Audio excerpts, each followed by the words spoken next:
And continuing our coverage of the Orlando nightclub shooting, it was at Pulse Nightclub in downtown Orlando. I'm with Amber Palomilio. She is with Equality Florida. She actually lived in Orlando for a while. I mean, talk to us first off about the personal aspect of like how much this hurts and, you know, the safety and the security and how that's just been robbed. Yeah, so, gay clubs for so long for the LGBT community have been a place where we go to celebrate, to have fun, to feel community, to feel safe, especially in times when there weren't places we could go. And as you know, Orlando is a 2.5-hour drive from where we are, and it's impossible to not feel the pain that the LGBT community and the allied community is feeling in Orlando right now. It's affecting all of us. Over 50 of our fellow Americans were shot and killed, and it's impossible to not feel that grief in your stomach here as well. And Amber, you are basically in charge of community engagement. Let's talk about the response or how to manage the emotions in the response to this, especially in these, upcoming days. Yeah, everyone deals with tragedy differently, but I know for me and most of our community, we're moved to action in moments like these, and there are vigils all across the state. You can look at Equality Florida's website and Facebook to find those vigils. There's a huge fundraiser on GoFundMe right now for the families of the victims of the shooting where you can donate. And, I think it's just important right now, in whatever way we have to deal with this, know that we're dealing with it together as a community. And speaking of, you said there is a hotline set up to provide emotional support for people. Come on, we can go and get it if you don't have it. I know, I saw the look on your face right there. Yes, so I made this fancy piece of paper for everybody. It is 407-228-1446. If you do need help and do need counseling, you can call that number. And here, let's put that up again and just talk about who that goes to and what kind of support they can expect to get. Yeah, so this is the Zebra Coalition in Orlando. They're an incredible organization that helps LGBT youth, but they're opening this line to anybody today to speak to a counselor, especially if you're experiencing grief. You can give them a call and they'll give you support. Okay, and Amber, you had your laptop open a little bit earlier. Just bear with us, guys. We're going to kind of walk over here and just kind of show us what you've been dealing with, kind of what to expect here. Yeah. What your day's been like, how you've been responding to people. This is a Facebook post. Just read that. Yeah, so this is our Facebook where we've been keeping updates. We just posted, Orlando Mayor Buddy Dyer did a statement focusing in the coming hours. They're going to be identifying the victims and notifying the families. There's also a hotline for concerned family members, which is 407-246-4357. I don't think I've been on Facebook more, any other day than this. So we've just been trying to keep our Facebook updated. As folks probably know, you can donate blood here in Jacksonville. There's a specific need for O positive and O negative blood, and you can go to any OneBlood or any blood donation site.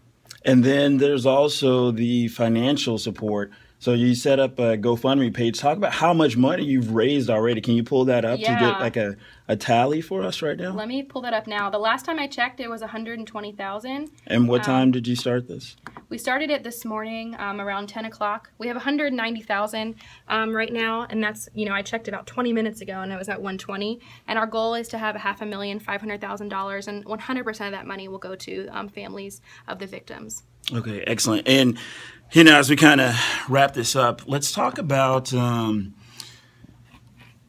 guess the bigger picture of having those important conversations with our family, with our friends, and even with strangers. This is 2016. We are in just we live in a different world altogether than from when we grew up. So can you talk about that? Yeah, I think it's important for all of us right now to go through this process in whatever way that we need, especially as the LGBT community, but allies as well.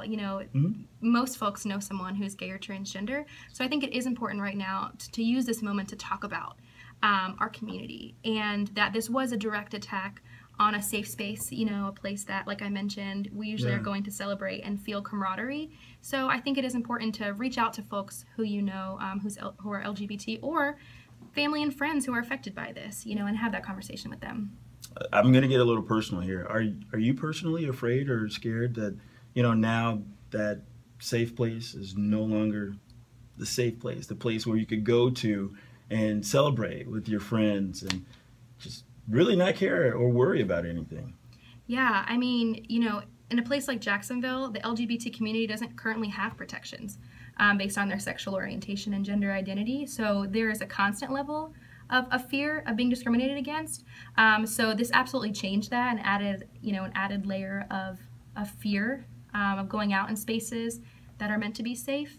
But I don't think it changes the fact that our community has constantly been affronted with situations where, who we are is attacked and our community is attacked, and this won't change the fact that we're a closely bound community, and we're going to keep fighting to make sure that we're fully recognized as citizens here in America. So. And Amber, we have to talk about this because we talked about it a little bit, but social media can be fantastic. It can be great, when it's used in a positive manner. But the very real matter of this situation is that it has been used for other things, and it has been used to, I guess, maybe incite fear among some people, especially right here in this community. How do we deal with that? How do we react to that or not react to it? Yeah, I think it's important for us to just continue using social media in the way that it can be helpful. Most of my day today, I have felt so supported and so wonderful by all of my friends and family reaching out, posting about blood donation centers, posting about our fundraiser. So I think there will always be folks who use social media to incite fear for people. But what's important right now is that our community use this amazing tool. We can reach out to folks from all over the country and the world who are LGBT and allied, folks who know LGBT people. This is the time to use that in a positive way to make sure that we're binding together right now. Okay. Amber, thank you very much. Thank you.